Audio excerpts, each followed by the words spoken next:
special kind of law, like the law of war, rather insofar as it is a suspension of the juridical order itself. It defines law special or limit concept. I think it's this part, like in the discourses after 1.4, where he says, the subsequent history of the state of siege is the history of its gradual emancipation from the wartime situation to which it was originally bound, in order to be used as an extraordinary police measure to cope with internal sedition and disorder, thus changing from a real or military state of siege to a fictitious or political one. So the state of exception is, he says, is emancipated from the original context in which it was originally used, which was from a real or military state of siege to one that could be declared politically and used as a kind of apparatus of government. And I think, like, he kind of objects to the original usage of state of siege and martial law and things that are still connected to this real military situation, because the way in which the state of exception is used, or the way in which he wants to examine it, is no longer bound to this original military context.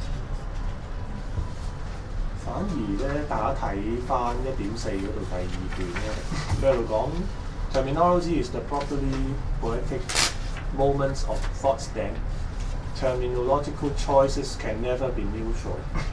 呢啲嘅 terms 表面上睇嚟咧係冇一啲特殊嘅含義，只係指一種特殊情況。但係佢呢度佢提出咗一個問題，就係你用嘅時候咧，佢就唔會再係本來嗰個中性嘅意思。跟住佢喺後邊佢講啦 ，Though the notions of state of siege and martial laws express a connection with the state of war that has been historically decisive, they nevertheless prove to be inadequate to define the proper structure of the phenomenon。其實即係指應用呢個例外狀態嘅情況嘅時候，佢哋因為佢哋即係你用一個所謂緊急狀態令，你都要有一個名目出嚟㗎嘛。但係呢啲所謂嘅terminology 永遠都唔能夠好準確咁樣去描述到呢一個情況究竟係點解佢要用呢一個行使呢一個憲法裏邊一個好隱晦範圍嘅一個特別嘅權力。所以佢即係咩名都好，係啦，佢永遠係捉唔到佢，講唔到佢點解佢係有權去可以去咁樣去做，可以咁樣宣佈一個咁嘅狀態。即係宣佈軍法統治之類嘅，所以佢呢一個嘅 terminology 先至係變得好隱晦、好 uncertain。事實上，對於一個主權嚟講，呢啲嘅 terminology 越係 uncertain、越係隱晦，對佢嚟講係越着數喎。係。原本嗰啲嘅啲都唔緊要。係。跟住仲有冇問題？跟住落嚟。邊個讀落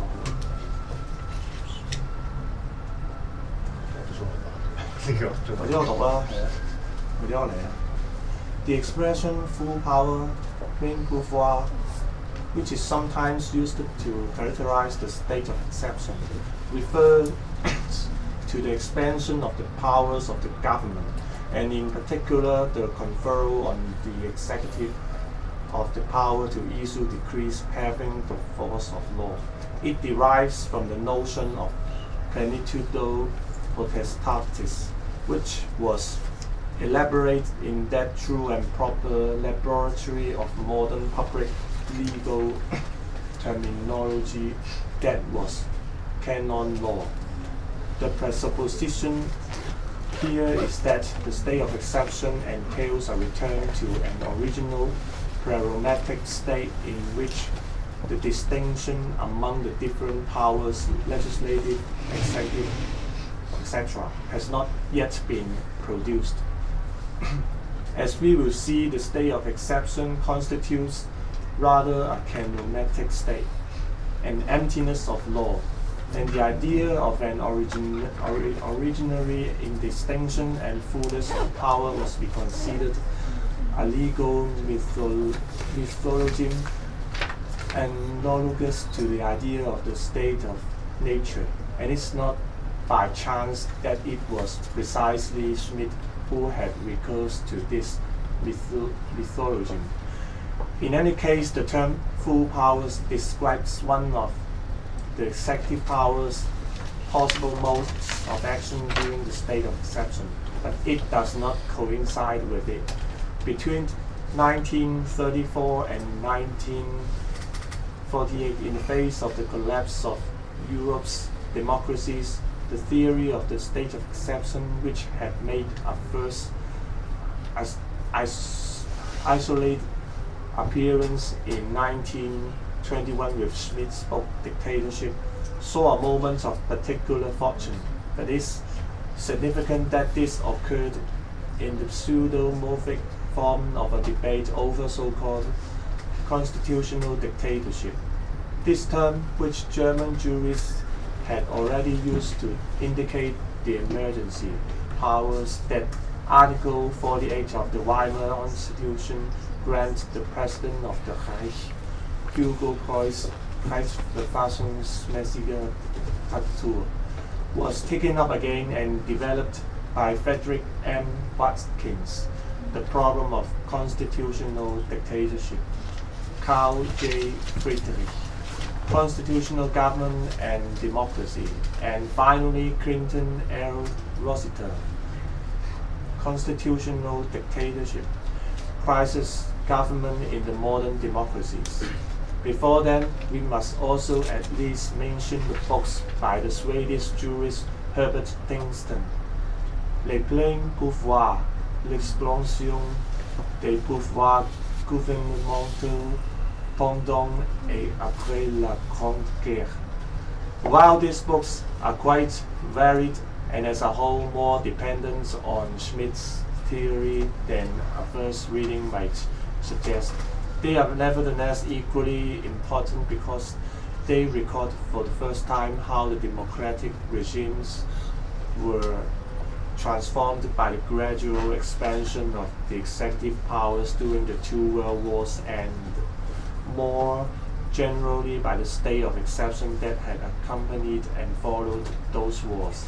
They are in some ways the heroes who announced that what we today have clearly before our eyes, namely that since the state of exception has become the rule, it not only appears increasingly as a technique of government rather than an exceptional measure, but it also lets its own nature as an constitutive paradigm of the juridical order come to light.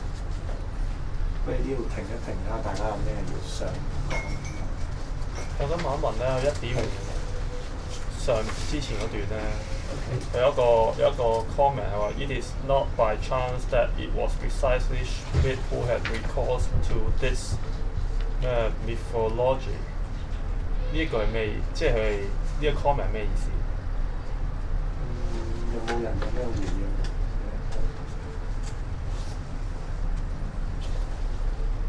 Does this kind of relate to Hobbes? Do you think this has some kind of relationship to Hobbes where well, the original pleromatic state in which the distinction among the different powers has not yet been produced? Originary indistinction and fullness of power must be considered a legal mythologism, analogous to the idea of a state of nature. It's like the mention of the state of nature kind of invokes the memory of Hobbes, the sovereign being like a full body of power to which all power that is in the civil body is given.